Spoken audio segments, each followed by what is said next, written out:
Hi friends, இன்றைக்கி இந்த வீடியோவில் மஷ்ரூம் புலாவ் எப்படி பண்ணலாங்கிறத பார்க்கலாம். நான் 200 கிராம் மஷ்ரூம் எடுத்திருக்கேன். இதை கழுவி கட் பண்ணி வச்சிடலாம்.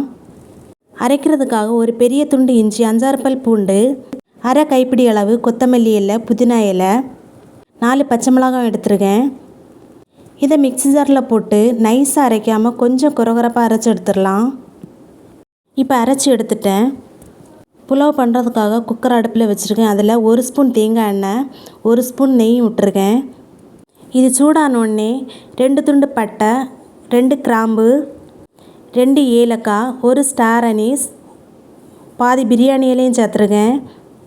இது பொரிஞ்ச உடனே மீடியம் சைஸில் உள்ள 2 பெரிய வெங்காயத்தை ஸ்லைஸாக கட் பண்ணி வச்சுருந்தேன். அதை சேர்த்துடலாம். வெங்காயத்தை நல்லா வதக்கி விடணும். பொன்னிற ஆகிறது வரைக்கும் வதக்கணும். இப்போ வெங்காயம் வதங்கிட்டு இனி அரைச்ச பொருளை இதில் சேர்த்துடலாம். நான் 2 கப்பு அரிசியில் தான் என்னை புலாவ் பண்ண போகிறேன். அதனால் 4 பச்சை மிளகாய் எடுத்துருக்கேன்.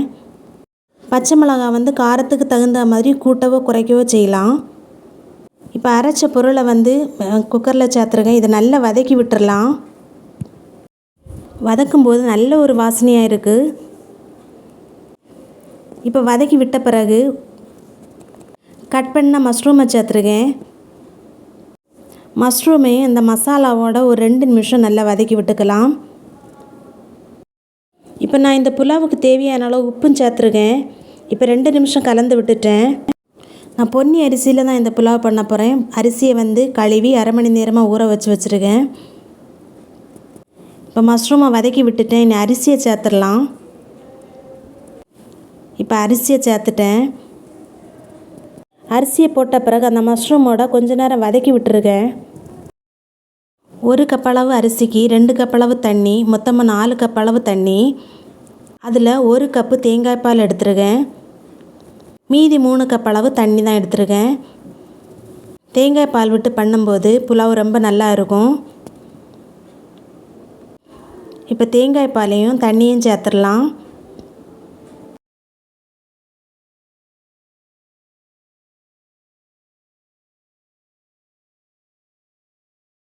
இப்போ தேங்காய் பால், தண்ணி எல்லாத்தையும் சேர்த்துட்டேன். இப்போ ஸ்பூனை வச்சு நல்லா கலந்து விட்டுக்கலாம்.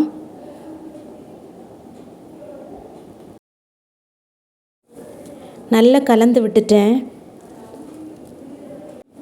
நல்லா கொதிக்கட்டும்.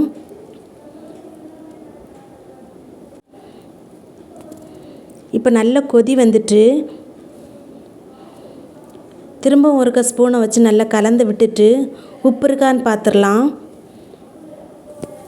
மஷ்ரூமை வதக்கும்போது கொஞ்சம் உப்பு போட்டிருந்தேன். இப்போ டேஸ்ட்டு பார்க்கும்போது உப்பு கொஞ்சம் குறைவாக இருந்ததுனால திரும்பவும் கொஞ்சம் உப்பு சேர்த்துருக்கேன். காரமும் கரெக்டாக தான் இருக்குது. கடைசியாக மல்லியில் புதினா இலை கொஞ்சமாக மேலோடி தூவியிருக்கேன். அரை ஸ்பூன் நெய்யும் விட்டுருக்கேன். இனி குக்கர் மூடி போட்டு வேக விட்டுடலாம். ஹை ஃப்ளேமில் வச்சு 4 விசில் விட்டு எடுத்துருக்கேன்.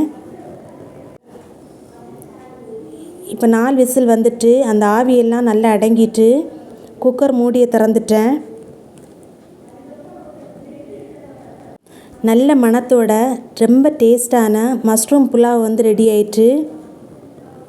கரெக்டான அளவில் வெந்திருக்கு. அடி பிடிக்கவோ எதுவும் பண்ணலை. பாசுமதி ரைஸில் தான் பண்ணணுன்னு இல்லை, நார்மல் ரைஸ்லேயே இது பண்ணலாம். ரொம்ப டேஸ்ட்டாக இருக்கும். இந்த மஷ்ரூம் புலாவ் ஈஸியாக சிம்பிளாக சீக்கிரமே செய்திடலாம். பிள்ளைங்களுக்கு ஸ்கூலுக்கு லஞ்ச் பாக்ஸுக்கு இதை செய்து கொடுத்து விட்டு பாருங்கள். கொஞ்சம் கூட மீதி வைக்காமல் சாப்பிட்டுட்டு வருவாங்க. சைட் டிஷ் கூட தேவையில்லை, இப்படியே சாப்பிடலாம்.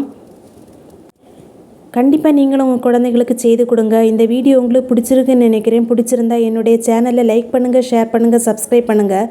மறக்காமல் கமெண்ட் பண்ணுங்கள், பெல் ஐக்கானை கிளிக் பண்ணுங்கள். வீடியோ பார்த்ததுக்கு நன்றி.